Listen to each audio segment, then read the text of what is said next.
Ok, você comprou uma ação X por R$ 30 e só depois de comprar se perguntou: será que fiz bem? Comprei barato? Essa empresa paga bons dividendos?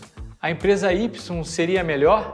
Uma das formas de você fazer uma análise inicial das ações do seu portfólio ou de ações que você pretende comprar para o seu portfólio é usando os múltiplos. E que raios são os múltiplos? Bem, deixa eu te contar uma história. Na década de 80, um jogo de origem britânica que usava dados de características em comum entre carros e jogados com cartas se popularizaram entre a molecada. Foi uma verdadeira coqueluche. Super Trunfo era um jogo de 32 cartas de um tema específico. O tema mais famoso era sobre carros. Cada carta continha 6 características do carro ilustrado na carta: quilômetros por hora, HP, segundos para atingir de 0 a 100, cilindradas, cilindros e peso.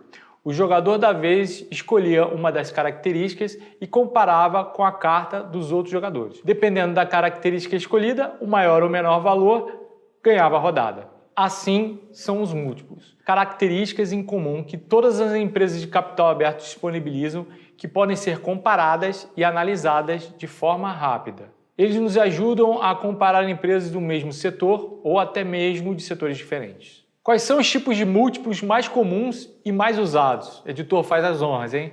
PL, preço por lucro por ação. Estes talvez sejam mais conhecidos. Este múltiplo compara o preço atual da ação com o lucro líquido por ação. Ele nos ajuda a entender quantas vezes o lucro está sendo refletido no preço da ação, ou seja, quantos anos o lucro pagaria o investimento que eu fiz comprando as ações. Um exemplo, atualmente o PL de Suzano é de 3,27. Ou seja, a empresa mantendo constante seus lucros líquidos, o retorno do capital investido se daria em pouco mais de 3 anos e 3 meses. Já o PL de Klabin é de 4,91. Então, neste caso, comparando esse múltiplo, Suzano estaria retornando o investimento mais rapidamente ao investidor. Outra interpretação é o quão otimista o mercado está em relação ao lucro da empresa. Quanto maior o valor do PL, indica que o mercado está precificando um crescimento maior da empresa e seus lucros. E o inverso também é verdade. Quanto menor o valor, indica que o mercado vem precificando baixo crescimento da empresa e seu lucro.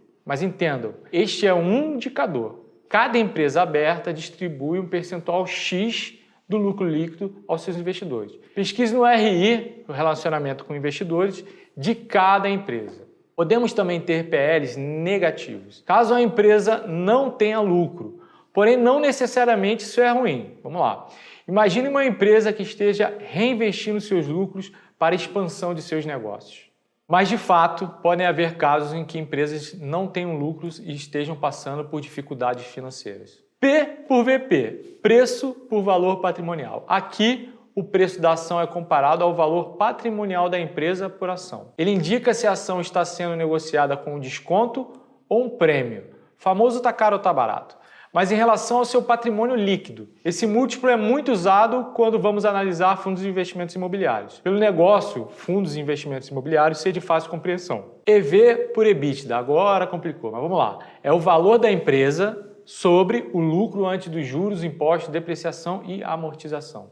Esse múltiplo considera o valor da empresa incluindo a dívida em relação ao lucro operacional antes de descontar as despesas financeiras, impostos e outros itens não operacionais. Um exemplo, a Vale Mineradora tem seu EV por EBITDA em 3,47, enquanto a CSN Mineradora em 4,26. Neste caso, a Vale Mineradora se mostra melhor. Índice de liquidez corrente. Esse múltiplo relaciona os ativos circulantes, como caixa, contas a receber e estoques, com os passivos circulantes, como contas a pagar, empréstimos de curto prazo. Ele nos indica a capacidade da empresa de honrar suas obrigações de curto prazo. Quando menor que 1, isso pode indicar que a empresa não tem capacidade financeira para honrar seus compromissos de curto prazo. Se for igual a 1, considera como um ponto de equilíbrio, de rendimentos iguais ao custo, então a empresa tem exatamente o valor de recursos necessários para cumprir suas obrigações e dívidas de curto prazo. Já sendo maior que 1, é um indicativo de que a empresa sendo analisada conseguirá honrar as dívidas e obrigações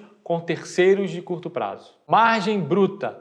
Esse múltiplo representa a percentagem do faturamento que se converte em lucro bruto. Ele indica a eficiência da empresa na produção e comercialização de seus produtos. Margem líquida.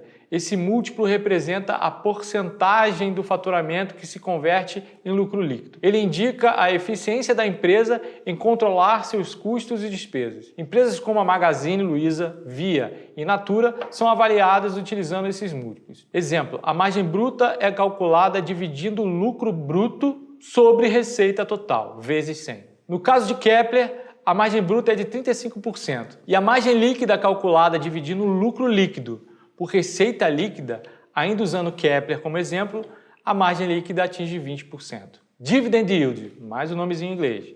Esse múltiplo representa a relação entre os dividendos pagos pela empresa e o preço de suas ações. Ele nos indica o retorno em dividendos que o investidor pode esperar ao investir na empresa. Empresas como Petrobras, Banco do Brasil e Taesa são avaliados utilizando esses múltiplos. Agora então, viramos todos analistas e com este método simples está feito o famoso valuation da empresa? Longe disso. Mas já é um começo para você conhecer a empresa. Afinal, você é ou quer ser sócio dela. Os múltiplos de uma empresa têm valor sim se usados de forma inteligente. Jamais podemos usá-los de forma isoladamente, como um super trunfo, por exemplo. A empresa e seus múltiplos são reflexo de gestão, setor e saúde da empresa. Então vamos às instruções finais. Compare as empresas. Os múltiplos nos permitem comparar diferentes empresas dentro do mesmo setor, auxiliando na escolha daquela com melhores perspectivas de valorização. Identifique empresas subvalorizadas ou sobrevalorizadas. Ao analisar os múltiplos, podemos identificar empresas que estão sendo negociadas abaixo ou acima do seu valor intrínseco, que pode ser uma oportunidade de compra ou venda. Tome decisões mais embasadas. Utilizar múltiplos na análise nos ajuda a tomar decisões mais embasadas, considerando não apenas o preço atual da ação, mas também os fundamentos financeiros da empresa. A mensagem aqui é ter te ajudado a abrir uma porta para conhecer as empresas, que não é esse número que fica piscando na tua tela não. E sim saber que a empresa é constituída por pessoas que querem gerar soluções por meio de bens ou serviços. Essas empresas participam de setores que estão ligados à economia de países que se interligam entre si. É muito melhor comprar uma empresa maravilhosa por um preço justo do que uma empresa justa por um preço maravilhoso. Comente aqui se ficou faltando algum múltiplo que você sentiu falta nesse vídeo.